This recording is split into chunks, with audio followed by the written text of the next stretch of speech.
Predstavljajte si, da stojite ob vznožju mogočne gore, kjer se skalna stena strmo vzpenja proti nebu nad vami. Vznemirjenje pričakovanja se prepleta z rahlim strahom, ko začnete svoj vzpon, vaše roke pa se oprijemajo hrapave, hladne skale. Vaši čuti so izostreni z vsakim korakom, vsakim vdihom. Vznemirjenje, svoboda. To je opojno. Kaj pa se zgodi, ko se tanka meja med pustolovščino in katastrofo pretrga? Danes raziskujemo zgodbe plezalcev, ki se soočajo z največjim izzivom. Ne glede na to, ali gre za rutinsko plezanje, ki je šlo narobe, praznovanje, ki se je spremenilo v tragedijo, ali legendo, ki doživi svoj zadnji padec. Te zgodbe nas opominjajo na tanko mejo, ki loči zmago od tragedije. Kot vedno je gledalcem svetujemo previdnost.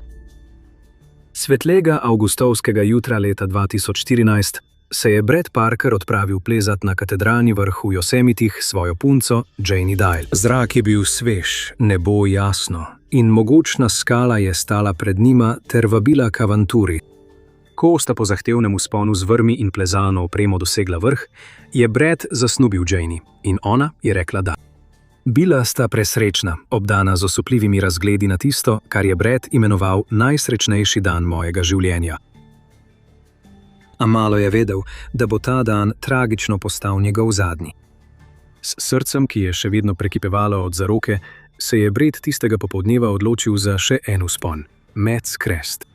Matov greben je dolg, ozek greben, ki izgleda kot hrbtenica velikana, raztegnjena čez nebo. Poteka visoko nad tlemi, s strmimi prepadi na obeh straneh, ki ti lahko ob pogledu nanje obrnejo želodec. Pod sama je mešanica grobega granita, ki nudi dober oprijem, in gladkih spolzkih mest, ki jih je težko prehoditi. To je priljubljena pot za plezalce, ker ponuja neverjetne razglede na divje, odprte prostore. Yosemita, medtem ko se vije skozi nebo. Plezalci jo obožujejo zaradi osupljivih razgledov, Brad pa ni bil izjemen. To greben je preplezal že večkrat, vsakič je užival v vznemirjenju in osupljivi pokrajini okoli sebe.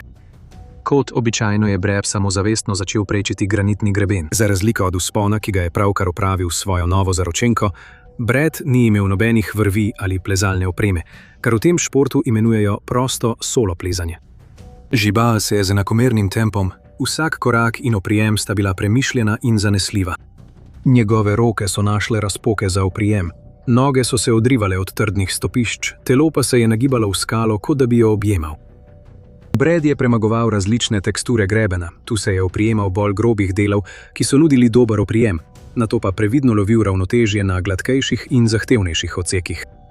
Njegovi gibi so bili tekoči, skoraj kot ples, ki sta ga skupaj uprizorila on in gora.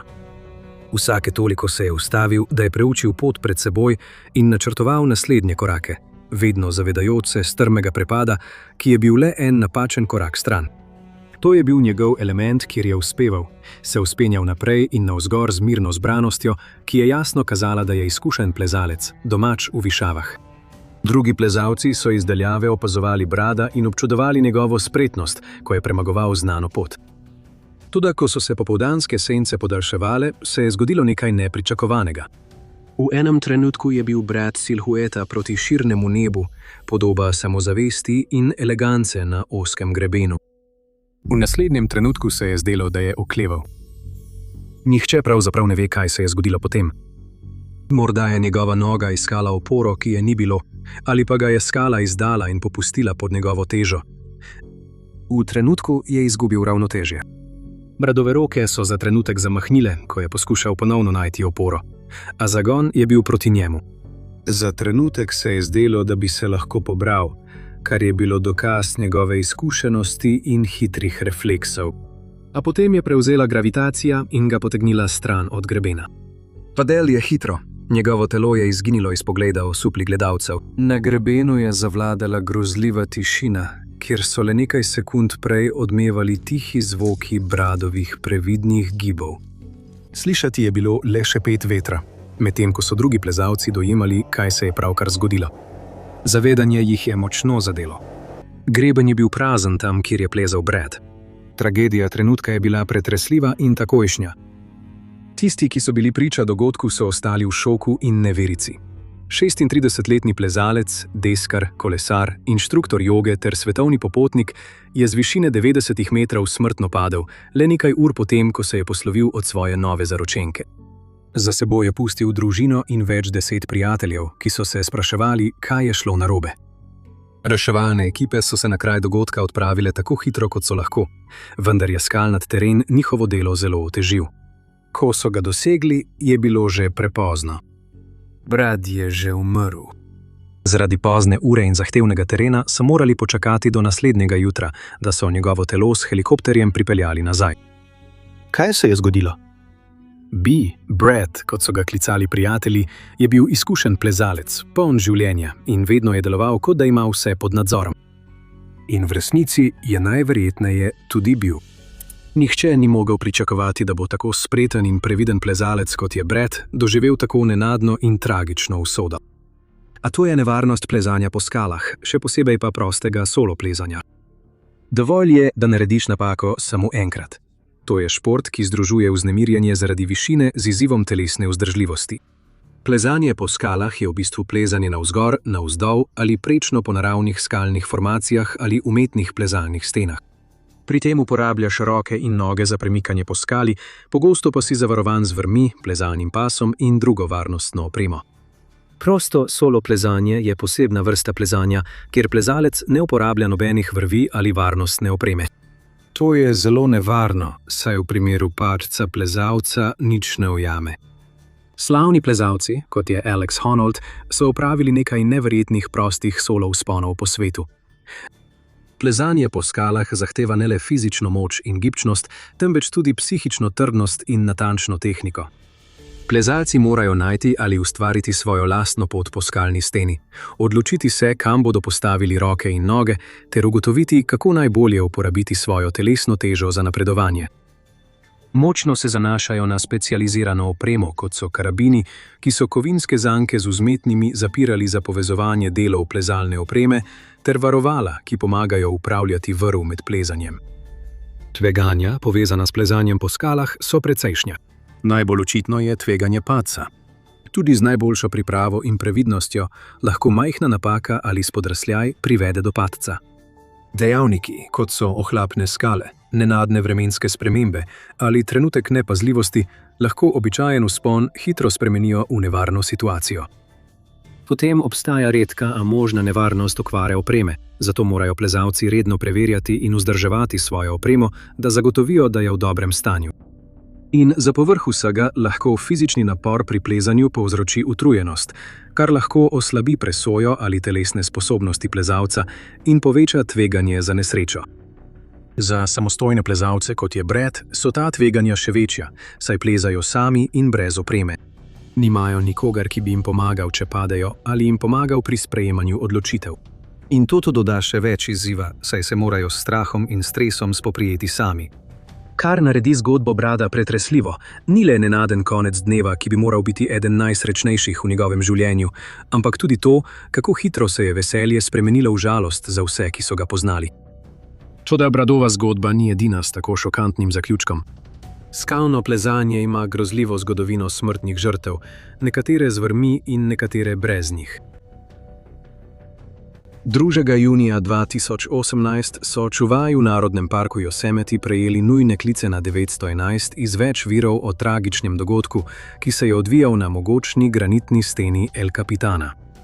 To je bil klic na pomoč, podan zgodaj tistega jutra za dva znana in zelo izkušena plezalca, Jasona Wellsa, starega 46 let iz Boulderja v Koloradu, in Tima Kleina, starega 42 let iz Palmdala v Kaliforniji. Jason in Tim sta bila dolgoletna prijatelja in plezalna partnerja, ki sta se spoznala na fakulteti v San Diegu in od takrat skupaj osvojila številne najzahtevnejše vzpone na svetu. Oba sta bila izjemno spretna plezalca, vsak z desetletji izkušenj, ki so vključevale številne uspešne vzpone na El Capitan, eno najbolj zastrašujočih granitnih sten na svetu. Tistega usodnega dne sta se odločila povzpeti po Salate Val, visoki, dobro znani smeri s 35 raztežaji na 900 metrov visoki granitni steni El Capitana. Pri plezanju je raztežaj del smeri med dvema počivališčema. Na teh točkah si lahko plezalci odpočijajo, se ponovno zberejo ali zamenjajo vodjo naveze. Vsak raztežaj se prepleza z eno dolžino vrvi, ki je običajno dolga od 50 do 60 metrov. Plezalci zaključijo en raztežaj, se zavarujejo na sidrišču in nato preplezajo naslednji raztežaj.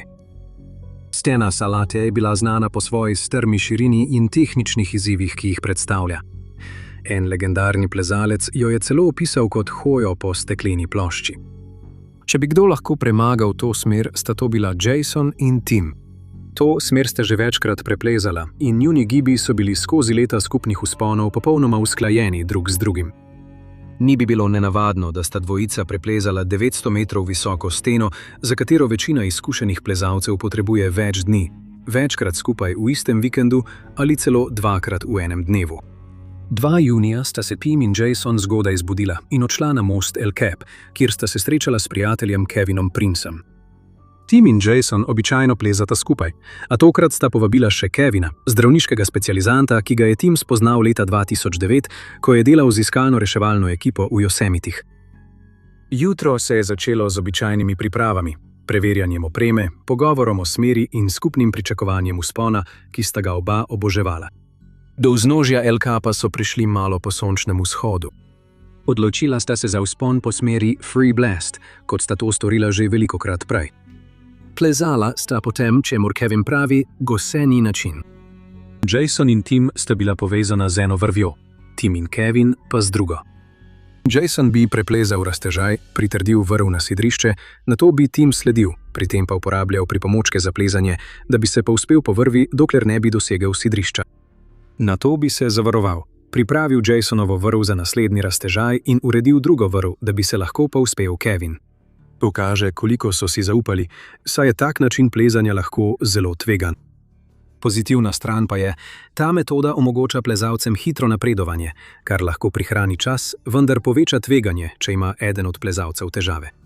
Odsotnost fiksnih varovalnih točk pomeni, da ni ničesar, kar bi takoj ustavilo padec, zato je lahko vsaka napaka usodna. Vsi trije so se hitro vzpenjali po skali, ki jim je bila tako domača kot vsakodnevna pot v službo. Pri 3. raztežaju je Jason dohitel 2 mlada plezalca, Jordana Cannona in Jeremija Schoenborna, ki sta poskušala prosto preplezati bližnjo smer. Po kratkem počitku je skupina nadaljevala s plezanjem in pustila Jordana ter Jeremija za seboj. Ko se je skupina vzpenjala, sta Jason in Tim plezala hitro, saj sta to že večkrat počela. Preplezali so približno 30 metrov lahkega terena, preden so prišli do najtežjega dela vzpona, skalnega odseka, znanega kot Half Dollar. Tukaj so morali prečkati ozko razpoko skoraj 300 metrov nad tlemi. Na tej točki je plezanje postalo tehnično zahtevno, saj morajo plezalci prečkati ozke razpoke in previsne skale. Toda Jason in Tim sta ta del preplezala hkrati, kar je bilo mogoče zaradi njune visoke ravni znanja in globokega zaupanja v sposobnosti drug drugega. Kot pričakovano sta Jason in Tim brez težav prišla na vrh Half Dollarja. Na vrhu je Tim pritrdil Kevinovo vrv na sidrišče, da je lahko sledil za njima po isti poti. Ko pa se je Kevin vzpenjal, zaradi skalnih formacij ni mogel videti Jasona in Tima. Medtem sta se Jason in Tim odločila, da bosta nadaljevala pot. Vstopila sta v lažji del, ki je vodil do Mammoth Terraces, najlažjega dela poti. Ta del je bil tako enostaven, da sta ga Tim in Jason pogosto plezala hkrati. Nažalost je imela ta odločitev strašne posledice. Vzpon je potekal gladko, ko je nenadoma šlo vse narobe. Okoli 8:05 zjutraj je Kevin, tretji član skupine, še vedno plezal po Half Dollarju, ko je zaslišal nenadne, zaskrbljujoče zvoke. Pogledal je navzgor in videl 2 telesi, ki sta padali skozi zrak manj kot 15 metrov stran.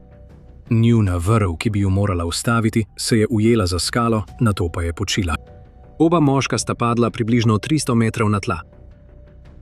Kevin je stekel na vrh in upal, da padla plezalca nista Tim in Jason. Ko je prišel do mesta, kjer je lahko videl pot nad sabo, je spoznal, da sta to morda bila ona dva. Poklical je 911, da bi prijavil nesrečo. Udarec ob tla po njunem padcu je bil uničujoč. Čuvaji parka in ekipe za iskanje in reševanje, ki so jih opozorili klici, so hitro ukrepali. Prišli so do vznožja El Capitana, kjer sta pristala Jason in Tim. Vendar je bilo hitro jasno, da ni mogoče ničesar storiti. Sila pristanka s takšnih višin je usodna. Jason Wells in Tim Klein sta bila dobro znana in spoštovana plezalca. Predhodne preiskave so zaključile, da je med njunim vzponom nekaj šlo narobe. Morda je šlo za spodrsljaj, zgrešen oprimek ali kos opreme, ki je odpovedal pod nepričakovano obremenitvijo. Natančne podrobnosti ostajajo nejasne. Podrobnejše poročilo o nesreči, ki so ga kasneje pripravili čuvaji iz Yosemita, je nakazovalo, da Tim in Jason na odseku, kjer sta padla, nista namestila nobene zaščitne opreme. Nezahtevnost terena za plezanje ju je morda spodbudila, da sta uporabila manj zaščite, vendar ima žal nezaščiten padec na takšni višini lahko katastrofalne posledice. Tim in Jason nista bila nepremišljena. Bila sta izkušena plezalca, ki sta imela plezanje rada. Toda ne glede na to, kako izkušen ali previden si, vsak plezalec je podvržen istim zakonom gravitacije in narave. Še bolj zaskrbljujoče pa je, da je njuna nesreča že 25. nesreča s smrtnim izidom na El Capitanu. Da, prav ste slišali. 25.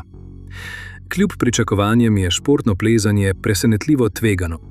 Statistika kaže, da se vsako leto zgodi več kot 100 plezalnih nesreč samo v Narodnem parku Yosemite, pri čemer jih približno 15 do 25 zahteva zahtevno reševanje. Morda se vam to sliši noro. Zakaj torej plezalci zavestno prevzemajo to tveganje?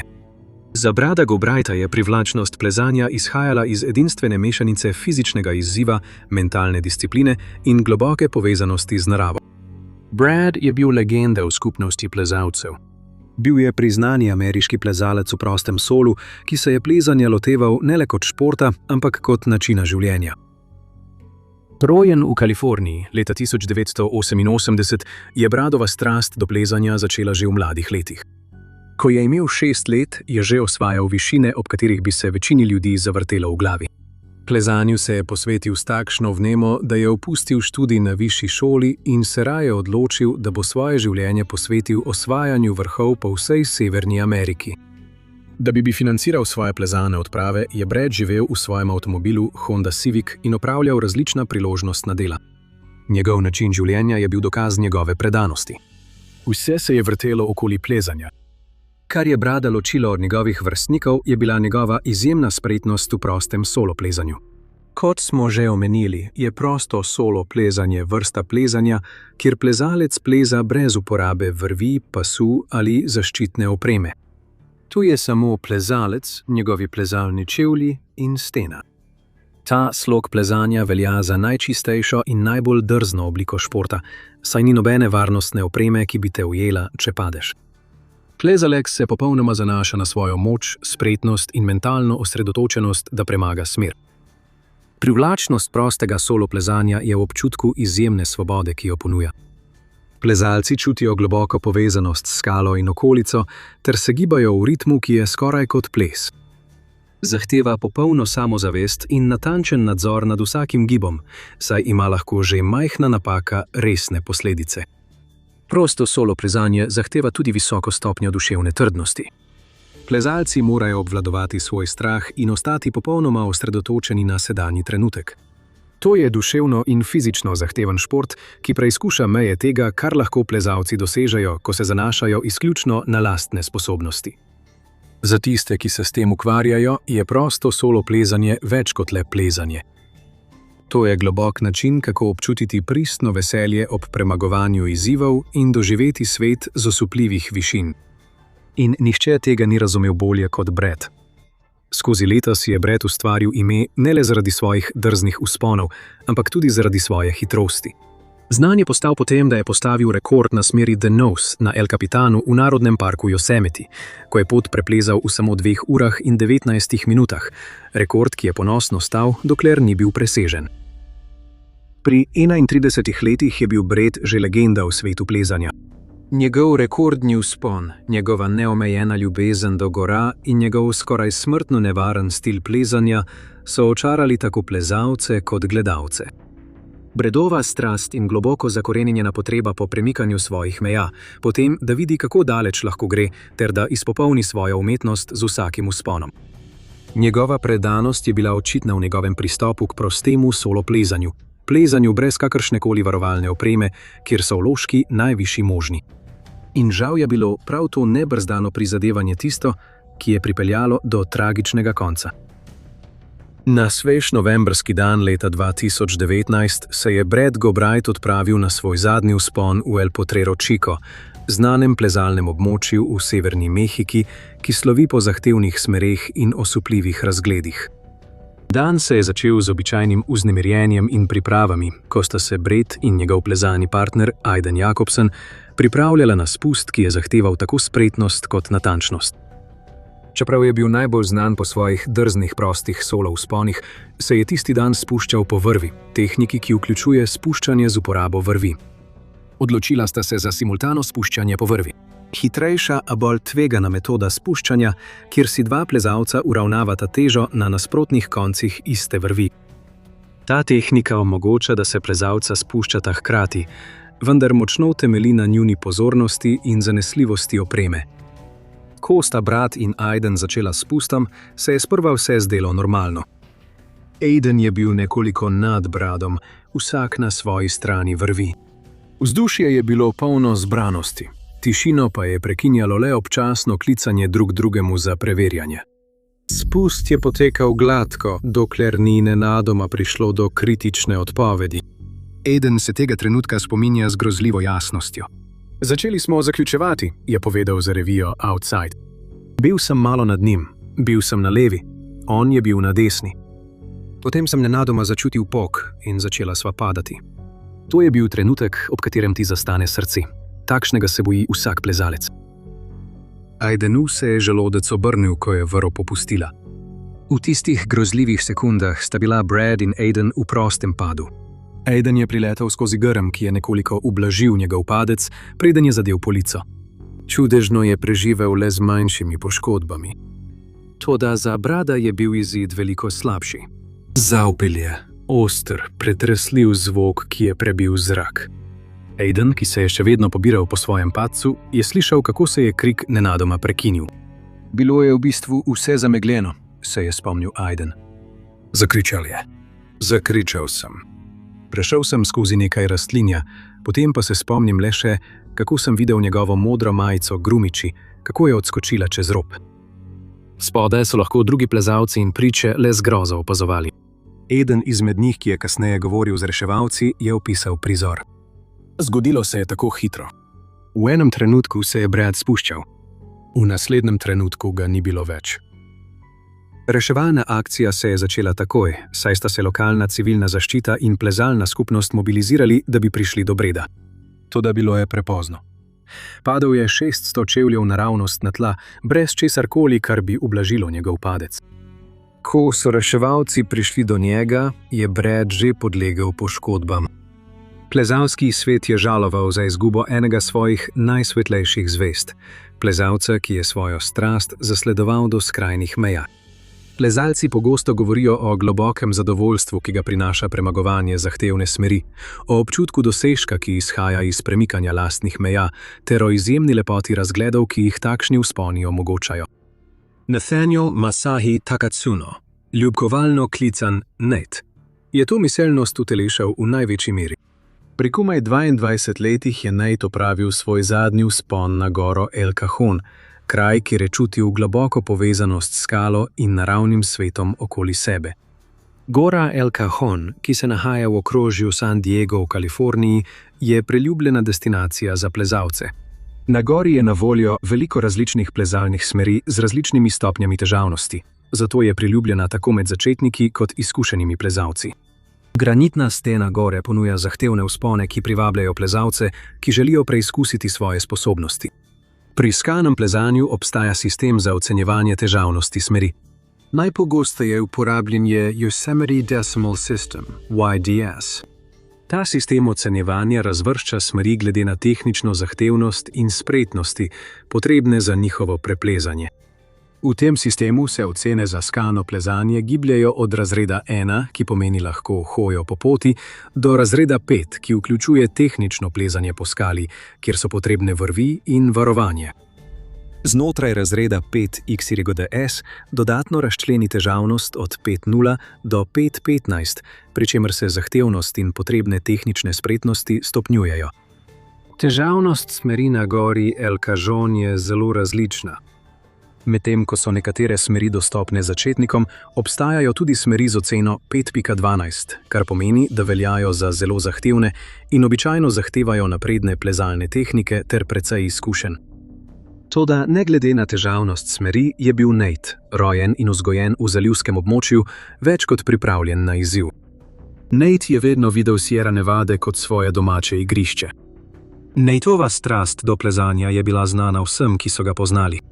Skoraj vsak večer so Natea lahko našli v plezalni telovadnici, kjer je izpopolnjeval svoje veščine in se s prijatelji šalil o smereh. 4. decembra 2022 je bil Nate zelo dobre volje. Z navdušenjem je pozdravljal druge plezalce in delil svoje navdušenje nad tistodnevnim plezanjem po smereh, kot sta Leonidi in Meteor. Njegovo nalezljivo veselje do plezanja je bilo očitno vsem, ki so ga srečali. Mislili je, da bo to le še en običajen dan plezanja. Tako kot Brad je tudi Nate oboževal prosto solo plezanje, ker mu je omogočalo, da je čutil močno neposredno povezanost z gorami. Vendar pa ta vrsta plezanja nima varnosti vrvi, če gre kaj narobe. In pri tem vzponu je šlo nekaj narobe. Tiste usodne nedelje je Nathaniel kot običajno sprejemal izziv prostega solo plezanja in se vzpenjal po skalni steni znamenite gore El Cajon. Po besedah Jamesa Ferberna, očividca na kraju dogodka, je bil Nate opremljen s plezalnim pasom in imel vrv na hrbtniku. To je bilo verjetno namenjeno sestopu po doseženem vrhu, vendar se je Nate odločil, da bo plezal brez uporabe vrvi in tako v celoti užival v izkušnji prostega solo plezanja. Ko se je Nate vzpenjal po zahtevnih smereh, se je premikal previdno in gladko.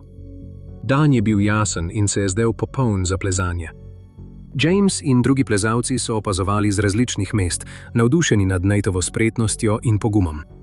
Vendar pa niti popolni pogoji, niti odlične spretnosti ne morejo odpraviti vseh tveganj pri plezanju, še posebej, ko plezaš brez vrvi. Nenadoma je Nate naredil majhno napako. Zitters. Bilo je hitro in šokantno. James, ki je pravkar končal svoj vzpon in se pripravljal na dnu, je bil priča ključnemu trenutku. Opazil je nenadno spremembo v Natovem gibanju. Zdrs ali napačen korak. Neopažno, a hkrati katastrofalno. V hipu je Nate izgubil oprijem in padel več kot 60 metrov z skalne površine na tla. Ni se mogel ujeti, ker ni uporabljal vrvi. V trenutku se je dan spremenil iz običajnega plezanja v izredne razmere. James in nekaj drugih plezalcev so takoj pritekli pomagati Nateu, ko je padel na tla. Našli so ga negibnega in brez odziva. Takoj so začeli z oživljanjem in poklicali pomoč. Pomoč je prišla hitro. Približno 45 minut potem, ko je Nate padel, je prispel helikopter in reševalec se je spustil dol, da bi ga pregledal. Toda kljub prizadevanjem Jamesa in drugih, je reševalec potrdil najhujše. Nathaniel Takatsuno je umrl zaradi hudih notranjih poškodb. Ta nesreča je naredila Nata enega izmed 50 plezalcev, ki so leta 2022 izgubili življenje pri tem športu.